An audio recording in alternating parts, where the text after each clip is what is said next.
Muy buenas noches, soy María Camila Orozco, bienvenidos a Sala de Prensa. Hoy vamos a hablar de la decisión de la Corte Suprema de Justicia, que sigue siendo noticia en Colombia, y es la de ordenar la detención domiciliaria del expresidente Álvaro Uribe Vélez. Sigue dando de qué hablar y generando reacciones de todo tipo, desde lo jurídico hasta lo político.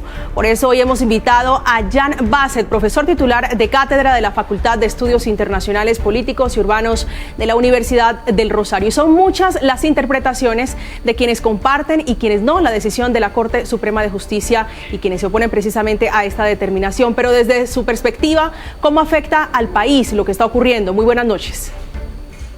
Buenas noches.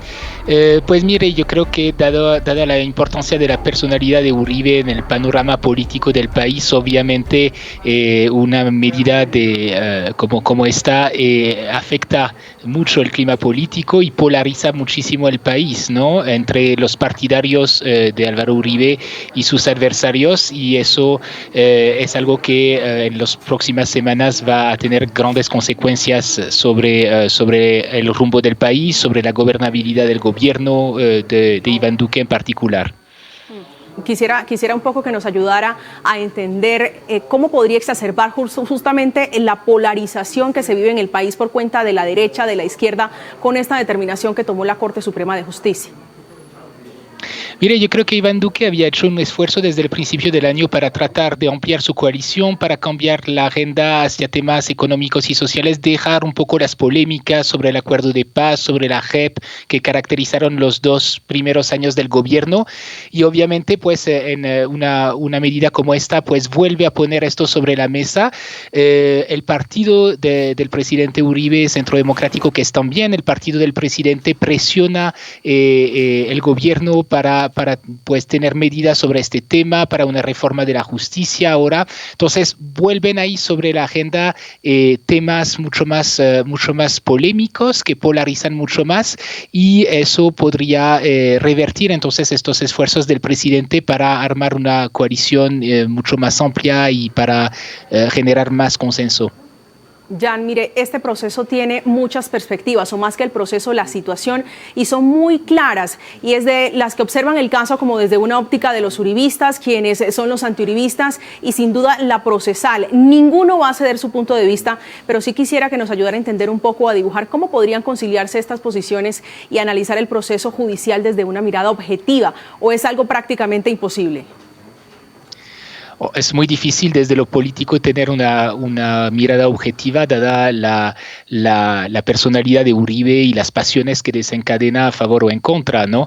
Lo que sí se puede decir, creo, es que de todos modos esta medida de la Corte es apenas el punto de partida de un proceso que va para largo, que tendrá muchos altibajos. Hay varias instancias, varias posibilidades para Álvaro Uribe de defenderse, de impugnar, de apelar, etcétera. Entonces, eso va a ir para largo, y yo creo que es bueno que todos los campos, tanto los partidarios como los adversarios de Álvaro Uribe, ahí no se sobreactúen, digamos, en las reacciones en este momento, porque es apenas una decisión que lanza un proceso que va para largo, y todavía, pues, desde luego, a Álvaro Uribe no se le ha reconocido culpable de nada. No es una decisión final, ni mucho menos.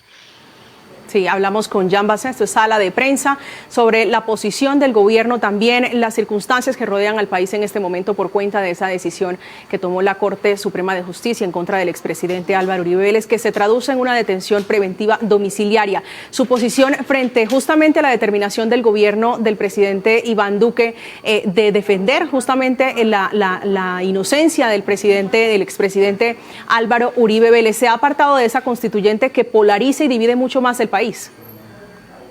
Sí, yo creo que hace bien, además porque, entre otras cosas, no podría tener las mayorías en el Congreso para lanzar una constituyente. Es un proceso muy complicado, no basta con decirlo, y por supuesto que lanzar una constituyente simplemente porque uno no está de acuerdo con una decisión de una alta corte, pues no tiene mucha presentación, ¿no? Una reforma de la justicia a lo mejor se puede hablar, pero también, digamos, si uno quiere que esto genere los consensos suficientes, pues no puede aparecer como una retaliación frente a esta decisión. Entonces habría que saber para qué se hace, qué es lo que se busca con esto, y eso digamos que no está muy claro. Por lo tanto, yo creo que lo que toca hacer ahí, tanto para el presidente como de hecho para los otros mandatarios locales que se han pronunciado sobre este tema, es tratar de calmar un poco la situación por el momento y retomar una actitud más serena para resolver por lo demás los problemas del país, que en este tiempo de pandemia y de crisis económica pues requiere de la atención de todos. Usted ha tocado un punto muy importante y es por lo menos la intención pública del presidente Iván Duque de unir a la extrema derecha con la extrema izquierda, si se puede llamar así, para hacer una gran reconciliación nacional en torno o alrededor del proceso de paz, en busca de esa reconciliación en el país. Pero ¿cuál es el papel de la izquierda justamente bajo el amparo de esta determinación de la Corte Suprema de Justicia, máximo tribunal de justicia en el país, que afecta a un hombre que despierta odios y amores? Justamente por eso me parece que el clima no se presta mucho para esta propuesta, que es muy loable y que de pronto hubiera sido más viable al principio del mandato de Iván Duque, pero pues dado el estado de ánimo ahí de la gente en reacción a esta decisión de la Corte, me parece muy difícil lanzar este tipo de propuesta ahora. El expresidente Álvaro Uribe Vélez siempre mantuvo muy buenas relaciones con países como Estados Unidos, que ha sido un aliado de Colombia históricamente. ¿Cuál es la posición o cómo queda Uribe en el exterior, o las relaciones políticas con esta determinación que se toma en su contra? ¿Cómo lo ve usted? No creo, digamos, que esto afecte particularmente las relaciones internacionales del país. Digamos que el gobierno de Iván Duque mantiene de todos modos buenas relaciones con Estados Unidos, como lo hemos visto, y no creo que esto de por sí tenga un efecto particular sobre las relaciones con Estados Unidos. Sí, veníamos hablando del componente político, judicial y social, que tiene una determinación que muchos esperaban, otros se rehusaban a creer que fuera posible, y es la determinación de la Corte Suprema de emitir una medida cautelar, una medida preventiva en contra del expresidente Álvaro Uribe Vélez. ¿Cómo cree usted que puede afectar esto el mapa político del país? ¿Podría incluso fortalecer al uribismo? ¿Usted lo ve así de claro? No me parece muy claro. Yo incluso si esto lleva a una radicalización del uribismo, podría incluso debilitarlo, ¿no? Porque esta tendencia a sobreactuarse de la cual hablaba podría aparecer muy rápidamente en desfase con la situación y las preocupaciones del país. Repito, estamos en plena pandemia con una crisis económica muy grave, y para mucha gente pues la prioridad no es el destino de Álvaro Uribe, por más que le tenga cariño o antipatía, ¿no? Y por lo tanto, pues hacer girar todo el debate político alrededor de la figura de Álvaro Uribe en este momento, pues no es necesariamente lo que preocupa a la mayoría de los colombianos. Entonces hay que tener cuidado en esto. No significa que no sea importante, desde luego, y que no sea un tema de debate, pero pues hay que tener cuidado a no sobreactuarse y no aparecer ahí en desfase con las preocupaciones del país. Sí, ¿usted cómo ve, por ejemplo, el papel de la Corte Suprema de Justicia, que se jugó una carta muy importante tomando esta determinación a portas, además, porque a esto hay que sumarle un proceso que se va a definir mañana, y es el del abogado Diego Cadena, que uno puede entenderlo como el hombre que llevó a indagatoria al expresidente Álvaro Uribe? ¿Cómo ve a la Corte por haber tomado esta determinación? Pues yo lo veo en una tendencia bastante clara en América Latina, ¿no? Hemos visto en muchos países últimamente como antiguos presidentes estaban llevados a responder de sus actuaciones frente a la justicia, lo que traduce un empoderamiento de las ramas judiciales en los distintos países, lo que trae, pues, lo que está bien en un primer análisis para la independencia de la justicia, y lo que trae también sus problemas de todos modos políticos y todos los revuelos que esto implica. Lo hemos visto en Brasil, lo hemos visto en Argentina. Entonces es una cosa que hay que gestionar desde la institucionalidad con mucha prudencia y mucho cuidado. Jan, tal vez una pregunta ya para despedirlo, y es cómo percibe usted al uribismo. ¿Qué lectura le hace usted a este partido de derecha liderado por el expresidente Uribe, en cabeza de él, que hoy pues es cobijado con esta medida cautelar, esta medida preventiva de detención domiciliaria? Bueno, pues el uribismo obviamente reacciona de una manera muy fuerte frente a estos asuntos que afectan al líder histórico del partido y la gran referencia del partido.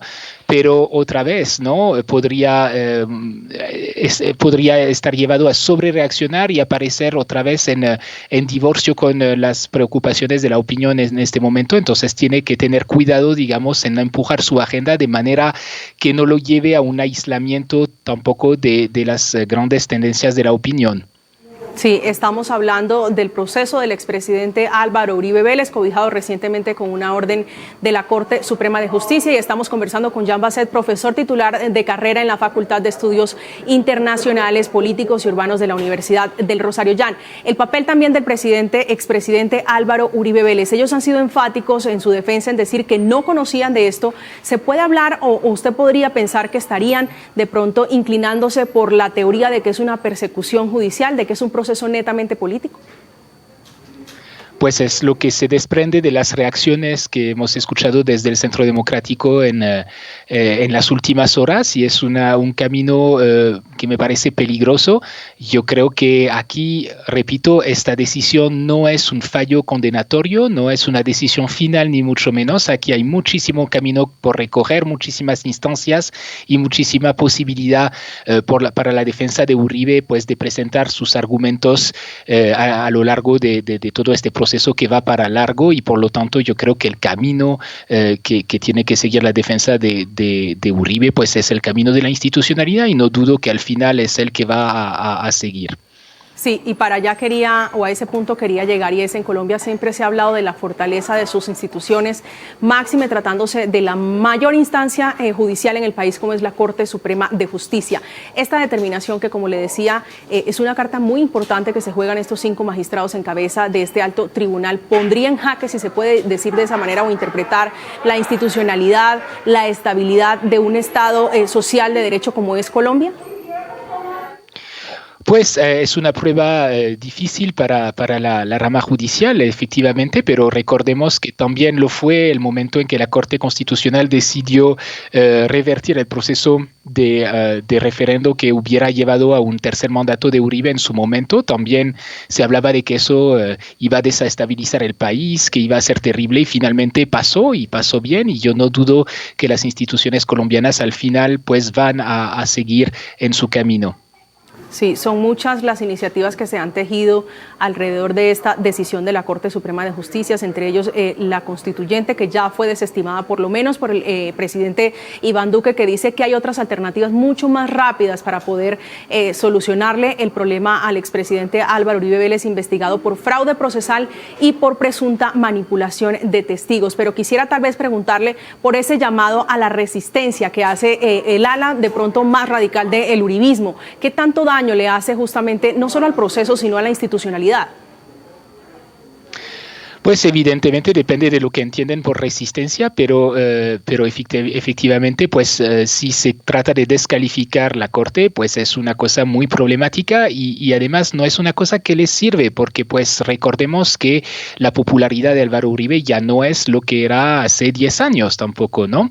Las últimas encuestas de opinión al respecto son bastante claras, entonces aquí es importante que no se pierda la perspectiva, y lo repito, desde todos los bordos, tanto desde los amigos como los adversarios del expresidente Uribe, y que pues la justicia siga con su curso, en el cual otra vez él tendrá todas las posibilidades de defenderse y tendrá muchas instancias por pasar todavía. Sí. Esta es pues la radiografía de lo que puede pasar eventualmente del panorama político, del panorama judicial en torno a este proceso tan polémico, tan polarizado como es el del expresidente Álvaro Uribe Vélez en la Corte Suprema de Justicia. Jan Basset, muchísimas gracias. Usted es profesor titular de la Facultad de Estudios Internacionales, Políticos y Urbanos de la Universidad del Rosario. Gracias por ayudarnos a poner en perspectiva esta situación que hoy tiene en vilo al país y a varios rincones del mundo. Con mucho gusto, buenas noches. Hacemos una pausa en Sala de Prensa, pero en instantes el radar de Ricardo Ospina, director del servicio informativo de Blue Radio. Volvemos.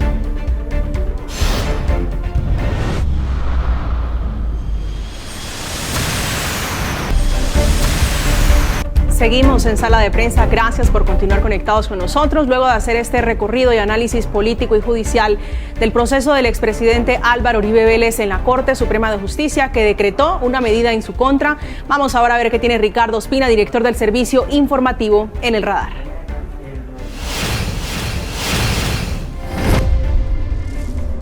Hola, muy buenas noches. Hoy entra en el radar en Sala de Prensa de Noticias Caracol ahora el futuro de la forma en la que llegarían a Colombia las vacunas contra el COVID-19, que es, como lo ha dicho la Organización Mundial de la Salud, eventualmente la bala de plata, que esperamos que algún día se encuentre para lograr frenar la pandemia. Tenemos más de 15 iniciativas en diferentes fases de desarrollo, principalmente en laboratorios científicos de Estados Unidos, de Inglaterra, de Alemania, también de Francia, de Rusia y de China. Y en otros países también están avanzando ante esa posibilidad. Están algunos de ellos en fases preliminares y otros ya están en las pruebas masivas, principalmente a las poblaciones vulnerables. ¿Y por qué hablamos de esto? Porque Colombia está cada día planteando más de cerca la posibilidad de adquirir este tipo de vacunas. El presidente Iván Duque, recientemente con el ministro de Salud Fernando Ruiz, hablaron sobre ese asunto y dijeron que sin duda en el momento en el que se encuentre la vacuna contra el COVID-19 entrará a formar parte del esquema básico de vacunación en nuestro país y que será gratuita.